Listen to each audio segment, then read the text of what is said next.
Welcome, fellow chess enthusiasts, to a video about checkmate. In my lead chess career, which spans approximately 7 years now, I've been victorious via checkmate 76 times and only suffered such defeat 53 times. So come at me, chess bros, and my 2168 rating. Dad! Yes, honey, I'm trying to make a video here. Are you telling people your puzzle rating is your actual rating again? Sorry about that. As a viewer of a video about checkmate, you should expect to gain two types of knowledge. First is practical, which you should be able to easily add to your game, and the next is tactical, so you can recognize subtleties in the game your opponent misses. As that delightful little scamp who interrupted revealed to all of you, I'm way too good for that. Are you sure about that?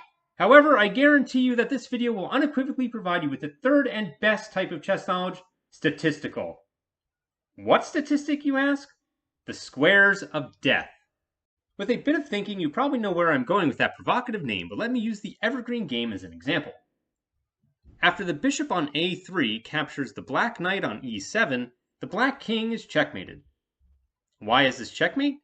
The black king is under attack and cannot do any of the following. It cannot block the attack since the bishop is on a neighboring square to the king. Black cannot capture the bishop as it has no pieces to do so, and the king itself cannot capture because of the white pawn on g6. And the black king has no safe squares to move to since white's light square bishop guards e8 and the pawn guards g7. Unfortunately for the king, the safe squares of f7 and g8 are occupied by its own pieces. The square of death is, for now and forever, the square the king occupies when checkmated. The position at any moment in a chess game is written in Forsyth-Edwards notation, or FEN for short. For this analysis, I only need the position at the end of the game. If you have no idea how they are generated, just slow the video down here and I'm sure you can figure it out. It may seem strange, but the notation starts with the 8th rank and separates each one with a /. I need to decipher where the black king is located in the string, which means I need to find the lowercase k. We can see the king is in the 8th rank, so now we have to determine the file. Focusing on this section, the 1 at the beginning means a8 is open. The r means the rook is on the next square b8, and the 3 means there are 3 consecutive empty squares. Since the k is next, that means the black king is on the square after the 3 empty ones, which is f8. For good measure, the other rook is on g8, and h8 is empty. Finding the position of the king given a fen is pretty easy to code even for me, so I turned to the Lead Chess database to find them lurking somewhere in the PGNs, which look something like this. Unfortunately for me, they aren't there. Luckily, the program PGN-Extract, which I have been using for other analysis of the database, is able to go through all of the games and generate them for me. It does provide a bit of additional information about the state of the game, but all I care about is the position of the checkmated king. Here is what I found starting in January 2013.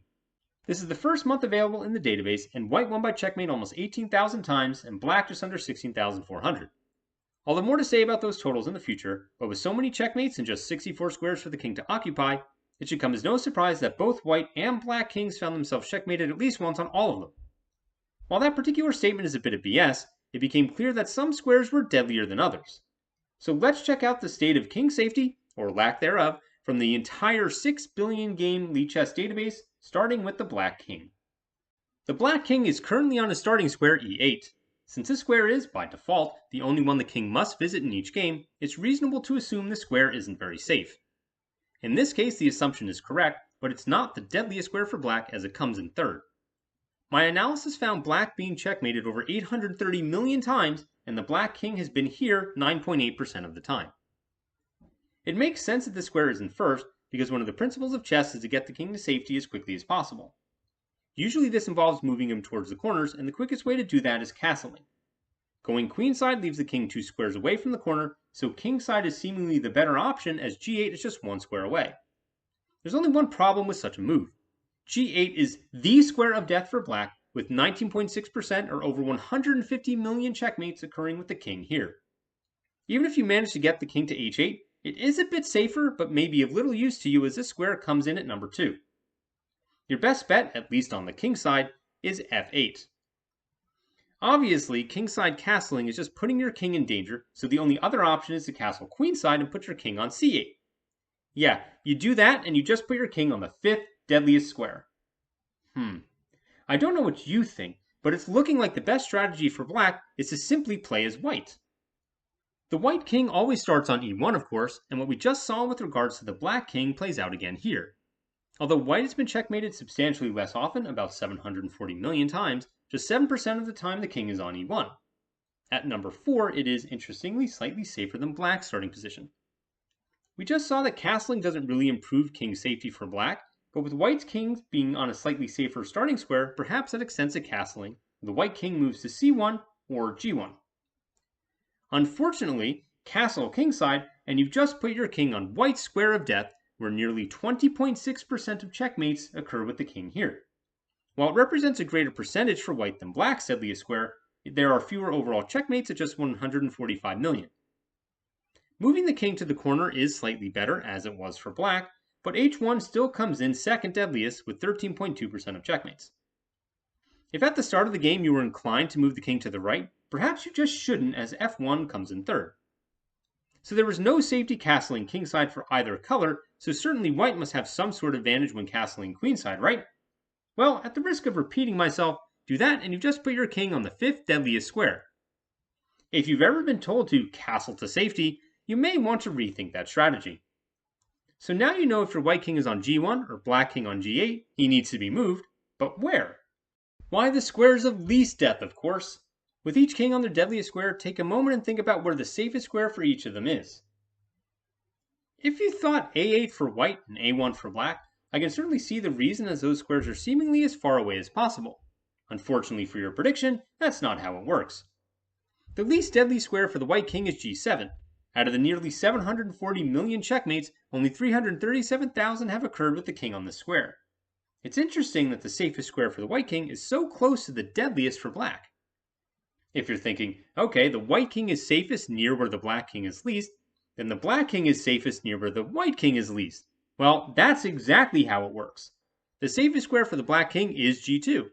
Remember, black has been checkmated almost 100 million times more often than white, yet this square is even safer than white's, with only 325,000 checkmates against black occurring with the king here. So far, I have only mentioned a few squares for both sides, so let's take a look at the data for all 64 squares starting with the black king. First, the heat map with the deadliest squares red and safest blue. There are 64 colors here, but to make it more obvious, I will scale the squares relative to g8.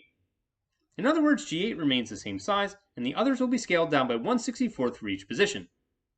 Now we can clearly see g2 is the smallest square and thus safest for the black king. The problem is this doesn't show how much deadlier a particular square is. To do that, I will reset the squares and scale them by the ratio of checkmates on a particular square to g8. Now perhaps if you squint, you can see the pixel that is g2, which is roughly 500 times safer than g8. Now to reset the board and do the same visualization for white. At first glance, it appears the heat map is just a flipped version of what we just saw for black. Adjusting for rank makes it obvious the safest square is g7, but as before, it's tough to tell how much deadlier certain squares are. Scaling proportionally fixes that problem, and we can see the teeny remnant of g7, which is approximately 450 times safer for the white king than g1. Here are both scaled versions side by side with white on the left and black on the right. While clearly different because of the starting positions of the respective kings, a bit of rotation reveals just how similar the two maps are. While I have identified the deadliest and safest squares individually, I have yet to do so overall. The statistics in this video cover January 2013 to September 2024.